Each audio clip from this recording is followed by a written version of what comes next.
With cheating, it's like a high. There's like a euphoria. There's a adrenaline rush that comes with it.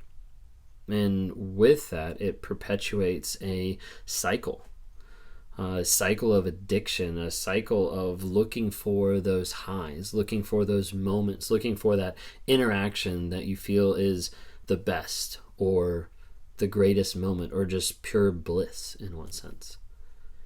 And that cheating can seem incredibly crazy on either side of what's actually going on. Why is this transpiring? Like, how is this actually happening? Why is this happening? And people don't often understand like the addictive nature behind it. If you guys don't know who I am, my name is Ben Taylor. I run Raw Motivations, and I'm a self-aware narcissist. And I'm on this platform to bring about awareness to narcissism. And I do that by telling my own story, by telling my story of how I've been a jerk, how I've been an asshole to my family, to my friends, and how that's destroyed a lot. You know, it's almost destroyed my marriage. It's almost had me lose the house. It's had me lose my job. There's been multiple people in my life that are no longer in my life because of the choices and the decisions that I've made along the process. And part of that process along the way was cheating. I was being unfaithful to my wife. And unfortunately, it didn't just happen one time, but it happened another time and another time. And in our marriage of 8 years, it happened 5 times. And it wasn't just a one-night stand each time. It was multiple days, multiple hours, multiple months that it happened. And sometimes people on the other side of a cheating relationship have this curiosity and have like wondering of like, why did you cheat? Like, what was actually going on? And for my journey with dealing with narcissism and dealing with like becoming aware and dealing with trying to understand and unpack a lot of that stuff, I started to realize there was an aspect that I was addicted not to like the sex or the relationship, but to me, to my ego, to my control, and how that came out was in those relationships. How that transpired was in what I did. And so with cheating, like I mentioned at the beginning, it's a high, it's a euphoria. It's like a adrenaline rush to be able to get away from it, get away with it. And so with that, getting involved with another person and, you know, carrying around, trying to hide the relationship, trying to hide, you know, who's coming over, who's going where are people meeting up. It's almost like playing like a game.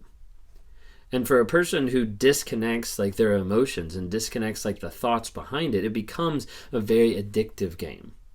One that sometimes becomes more addictive than the person or more addictive than the game that we're playing, but just the actual style of being able to make that move or make that decision or miss someone coming in or going out or whatever it is. And you see this a lot like in different like movies, you know, where the main hero or the main villain like get away with something and just by the skin of their teeth, like they would have got caught if they were, you know, 2 seconds later or, you know, 5 centimeters to the right or whatever it might be.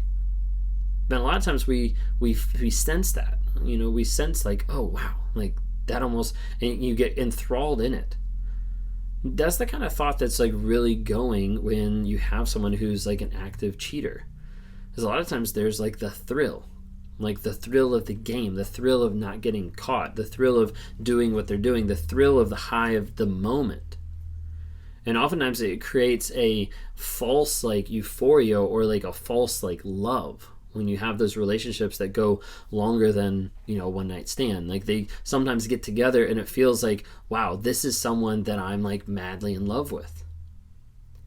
And talking with someone on like a one-on-one, one of the things that's hard to be able to unwrap and unravel like the wires of the mind in one sense is that intense like thought and like feeling that the cheater has when they're with another person.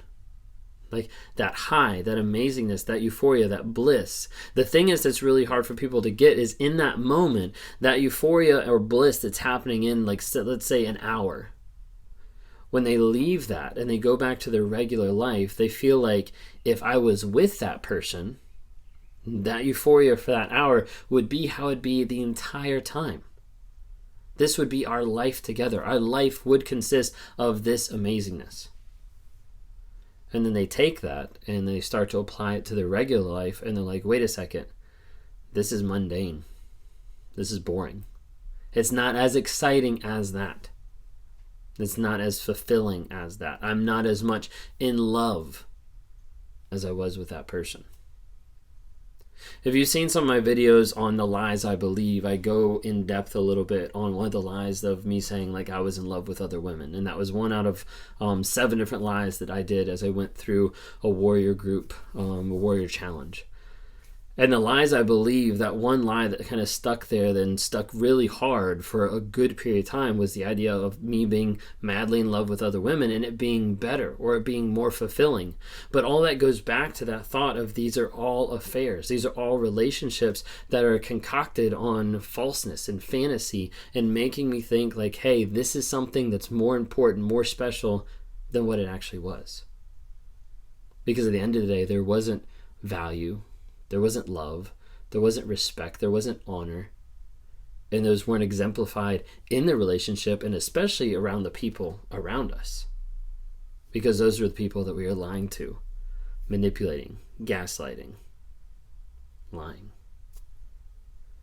And oftentimes that aspect of getting involved in affairs, getting involved in cheating relationships becomes an addiction where the addiction transcends not just the person, but the addiction becomes the cycle. And as that cycle continues of getting with a person, being with a person, like all the near misses, the close encounters, the late phone calls, the midnight rendezvous, all these different things produce this false high that a person latches onto, and then they keep going back to it over and over and over and over again. And oftentimes it gets to the place that it doesn't matter who that person that they're with is. This is where they become interchangeable. Or when they're with multiple people, or when they start going to prostitution, or seeing multiple, like, it doesn't matter. It's all about the high. The problem, just like a regular addict out there with drugs or alcohol, is a lot of times that addict, they say the addict is chasing that first high.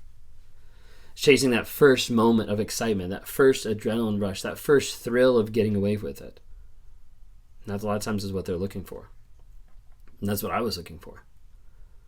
And in dealing with this over a marriage and over multiple years of having these affairs, it became something that was ultimately destructive, obviously, to me and to my marriage and to the people I was with.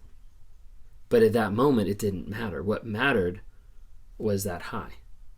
What mattered was that adrenaline rush, that connectedness, that, excitement. And that's what I was going off of, or that's what I was going for.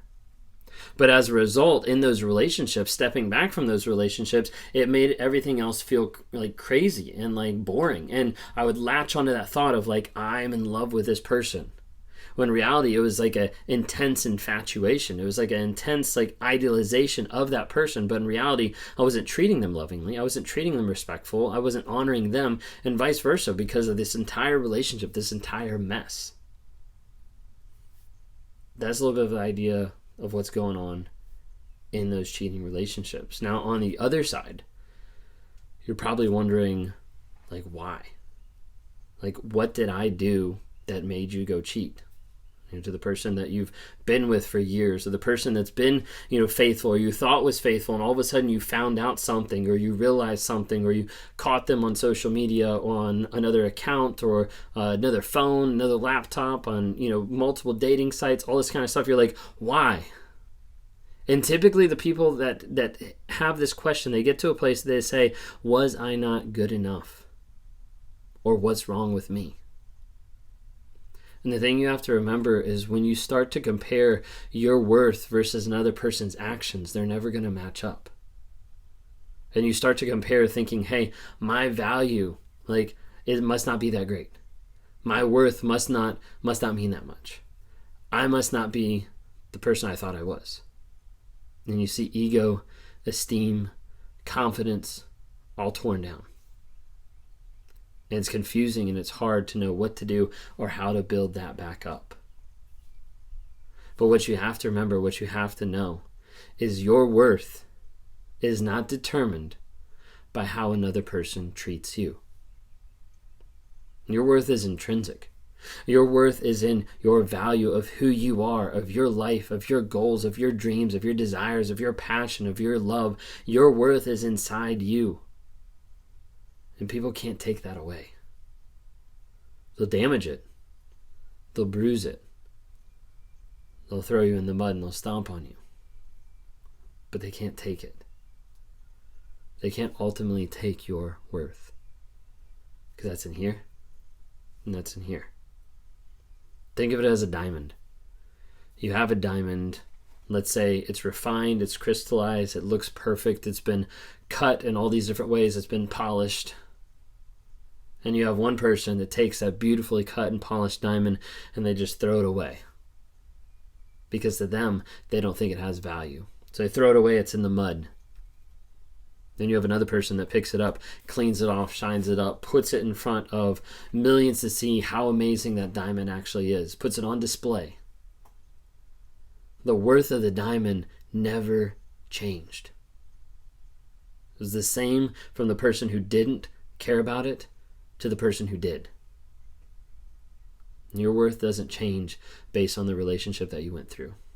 Your worth isn't minimized or lowered based on the shit that you've been through or the person that put you through that shit. Know your worth. Take back your power.